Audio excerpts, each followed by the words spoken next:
शङ्कर हर हर शङ्कर जय जय शङ्कर हर हर शङ्कर. குரு பிரம்மா குரு விஷ்ணு குரு தேவோ மகேஸ்வரா குரு சாட்சாத் பரபிரம்ம தஸ்மை ஸ்ரீ குருவே நமக. அனைவருக்கும் வணக்கம். பக்தி மற்றும் இறை சிந்தனைகளை தொடர்ந்து வழங்கி வரும் டெம்பிள் தர்ஷன் யூடியூப் சேனலுக்கு உங்களை வரவேற்பதில் பெருமகிழ்ச்சி கொள்கிறோம். மகா பெரியவா அனுக்கிரக தெய்வம். நிறைய பேருக்கு நிறைய விதங்களில் அனுக்கிரகம் பண்ணியிருக்கார்.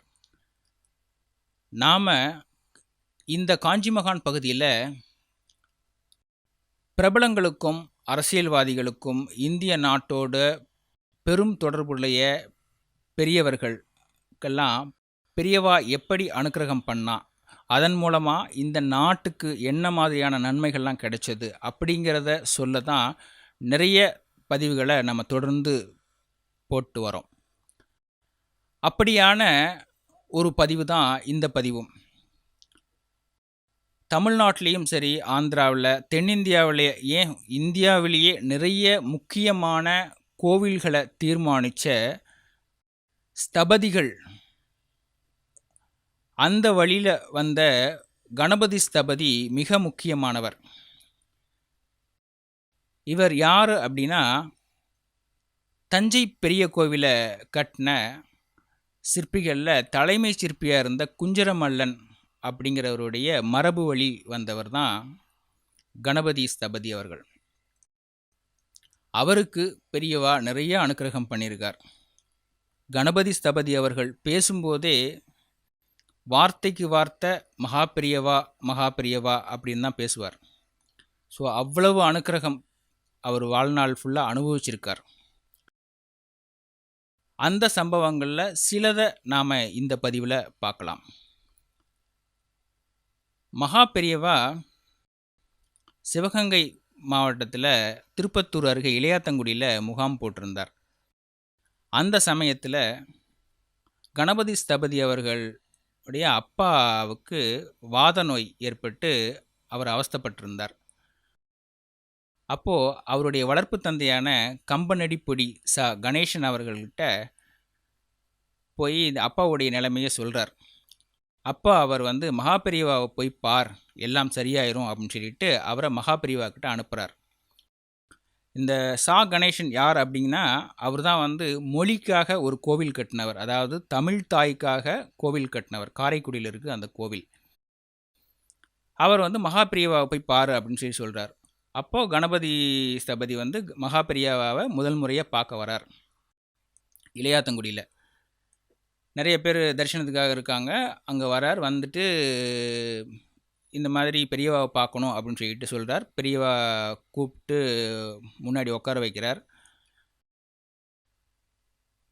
பெரியவா கிட்ட அப்பா இந்த மாதிரி வாத நோயில் அவதிப்படுறார், நிறைய கோவில்களை அவர் தான் கட்டினார், இந்த மாதிரி ஒரு கோவில் கட்டினவர் இந்த மாதிரி அவதிப்படுறது எனக்கே கஷ்டமாக இருக்குது, அவர் உடம்பு தேருமா, குணமாயிருவாரா அப்படிங்கிற மாதிரி ரொம்ப உருக்கமாக பெரியவா கிட்ட கேட்குறார். பெரியவா அதெல்லாம் பொருட்படுத்தாமல், நீ என்ன பண்ணுற, நீ என்ன படிச்சிட்ருக்க, என்ன வேலை பண்ணுறதா இருக்க அப்படிங்கிற மாதிரியே அவரை பற்றியே, அதாவது கணபதி ஸ்தபதிகளை பற்றியே அவர் கேள்வி கேட்டே இருந்தார். ஸ்தபதிக்கு அப்பாவை பற்றின விஷயங்களை சொல்லி அப்பாவுக்கு நல்லாகணும்னு பிரார்த்தனை பண்ணுறதுக்காக வந்த ஸ்தபதிக்கு பெரியவா இதெல்லாம் கேட்குறது கொஞ்சம் சங்கடமாகவே இருந்தது. ஆனாலும் வேறு வழி இல்லாமல் தான் கணக்கில் டிகிரி வாங்கினேன், ஸோ மற்ற அப்பா கூட சில விஷயங்களை நான் கற்றுக்கிட்டேன் அப்படிங்கிற மாதிரியெல்லாம் நிறைய சொல்ல ஆரம்பித்தார். கொஞ்ச நேரம் கேட்டுட்டு பெரியவா வா என்னோட அப்படின்னு சொல்லிட்டு நடந்து போகிறார். பின்னாடியே கணபதி ஸ்தபதியும் நடந்து போகிறார். கொஞ்ச தூரம் போனதுக்கப்புறம் மடத்தினுடைய 65வது மடாதிபதியுடைய அதிஷ்டானம் அங்கே இருந்தது. அதுக்கிட்ட போயிட்டு இங்கேயே நில்லு அப்படின்னு சொல்லிட்டு ஒரு ரூம்குள்ளே பெரியவா தண்டத்தோடு உள்ளே போகிறார். போயிட்டு கொஞ்ச நேரம் கழித்து திரும்பி வரார். திரும்பி வரப்போ கையில் ஒரு தேங்காயோடைய 2 மூடி வச்சுருக்கார். இப்போ சொல்லு அப்பாவுக்கு என்ன அப்படின்னு கேட்குறார். அப்பாவுக்கு இந்த மாதிரி வாத நோய் ஏற்பட்டு அவதிப்படுறாரு அப்படின்னு சொல்லிட்டு சொன்னதையே மறுபடியும் கணபதி ஸ்தபதி விளக்கமாக சொல்கிறார். பெரியவா பொறுமையாக கேட்டுட்டு கணபதி ஸ்தபதிகள்கிட்ட உன்னுடைய தகப்பனார் இப்போ அனுபவிச்சுட்டு இருக்கிறது பிராரப்த கர்மா. அதை நாம் ஒன்றும் பண்ண முடியாது, அனுபவிச்சு தான் தீரணும். நீ அமோகமாக இருப்ப, கவலைப்படாத, போயிட்டு வா அப்படின்னு சொல்லிட்டு அந்த தேங்காய் மூடியை அவர் கையில் கொடுத்தார் பெரியவா. போகிறப்ப மேனேஜரை பார்த்துட்டு போ அப்படின்னு சொன்னார். இவர் சரின்னு தலையாட்டிட்டு வெளியே வந்தார். அந்த இடத்துலேருந்து மடத்துக்கு வர்றதுக்கு கொஞ்சம் தூரம் காட்டுப்பகுதியான ஒரு இடம்தான். அந்த இதை கடந்து வரணும். இருட்டாக இருந்ததுனால, இது நடந்தது கிட்டத்தட்ட 50களில். இருட்டாக இருந்ததுனால அவருக்கு பயம், இந்த இருட்டில் எப்படி போகிறது அப்படின்னு சொல்லிட்டு. அப்படி நினைக்கிறப்ப ஒரு சின்ன பையன், ஒரு 12-13 வயசு பையன், தலையில் குடுமி வச்சுட்டு இவர் பக்கத்தில் வந்து, ஸ்தபதி அப்படி போக வேணாம், இப்படி வாங்க, நான் கூட்டிகிட்டு போகிறேன் அப்படின்னு சொல்லிட்டு அவர் கையை பிடிச்சி கூட்டிகிட்டு போனார். இவருக்கு அந்த பையன் யாருன்னு தெரில, ஒரு பயம். ஏன்னா போகிற வழியில் வந்து சில இடங்கள் வந்து மயான பகுதியாக இருந்தது. ஸோ அதனால் ஏதாவது பேய் இருக்குமோ அப்படின்னு ஒரு பயம் இவருக்குள்ளே இருந்தது. பட் இருந்தாலும் அப்படியே கடவுளை நினச்சிக்கிட்டு அப்படியே வந்தார். மடத்துக்கு கூட்டிகிட்டு வந்து அந்த பையன் விட்டுட்டு அந்த மேனேஜர்கிட்ட ஏதோ சொல்லிவிட்டு அப்படியே இருட்டில் போய் மறைஞ்சிட்றான். இதை அவர் பெருசாக எடுத்துக்கல. மேனேஜர் வந்து இவர்கிட்ட கூப்பிட்டு ஒரு ரசீது எழுதி 50 ரூபாய் இவருக்கு தந்தார். இவர் வேணான்னு மறுத்தார். இல்லை, பெரியவா உத்தரவு வாங்கிக்கோங்க அப்படின்னு சொல்லிட்டு கட்டாயமாக சொன்னோடனே வாங்கிக்கிட்டார். இப்போ மணி கிட்டத்தட்ட 1 மணி ஆகிருந்தது நைட்டு. சாப்பிட்டு போயிருங்க அப்படின்னு சொல்லிட்டு மேனேஜர் சொல்லவும் இவர் உள்ளே போயிட்டு சாப்பிட ஆரம்பித்தார். ஏன்னா பசி பயங்கரமாக இருந்தது. சாப்பிட்டு டைம் ஆனதுனால அடுத்த நாள் காலம்பரை வீட்டுக்கு கிளம்பலான்னு சொல்லிட்டு தீர்மானித்து அடுத்த நாள் வீட்டுக்கு கிளம்பிடுறார். இது நடந்து கொஞ்ச காலம் கழித்து பெரியவரை பார்க்குறதுக்காக ஸ்தபதி வந்தார். வந்தப்போ இந்த சம்பவத்தை பெரியவாக்கிட்ட சொன்னார். அப்போ பெரியவா அவரை பார்த்து சிரிச்சுக்கிட்டே சொன்னார், நான் இவ்வளோ விஷயங்கள் பண்ணியிருக்கேன், தபஸ் பண்ணியிருக்கேன், என்னை எல்லாரும் அவ்வளோ பெரியவான்னு சொல்கிறா. நான் இவ்வளவு தபஸ் பண்ணியிருக்கேன், இவ்வளோ விஷயங்கள் பண்ணியிருக்கேன் அப்படின்னு சொல்லிட்டு என்னை நிறையா பேர் வந்து சேவிக்கிறா. நான் கூட ஆதிசங்கரரை புத்தகத்தில் தான் படிச்சிருக்கேன். நீ நேர்லேயே பார்க்குற அனுக்கிரகம் உனக்கு கிடச்சிருக்கு, நீ பெரிய ஆளாக வருவ அப்படின்னு சொல்லிட்டு ஆசீர்வாதம் பண்ணார். அப்போ தான் புரிஞ்சது அந்த கூட்டிகிட்டு போன பையன் வந்து ஆதிசங்கரர் தான் அப்படின்னு சொல்லிட்டு. அது முதல் கணபதி ஸ்தபதிக்கு பெரியவா தான் எல்லாம்.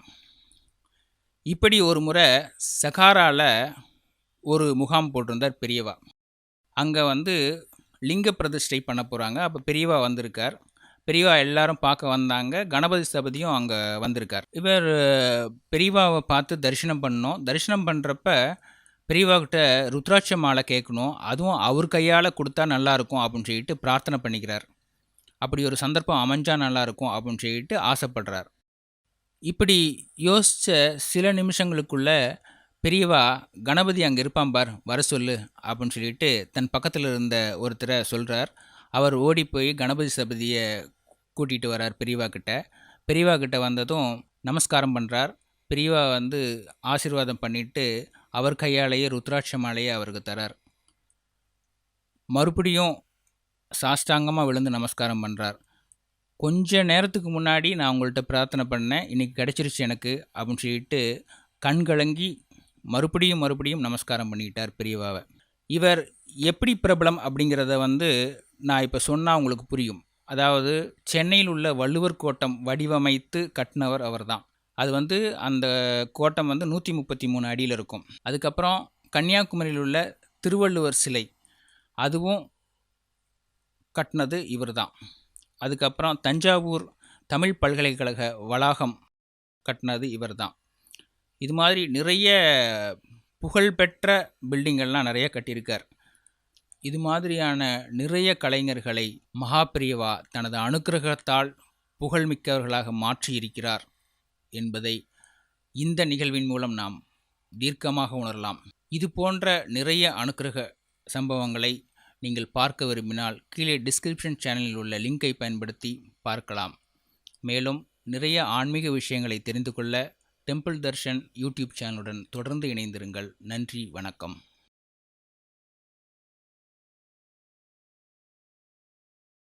Oh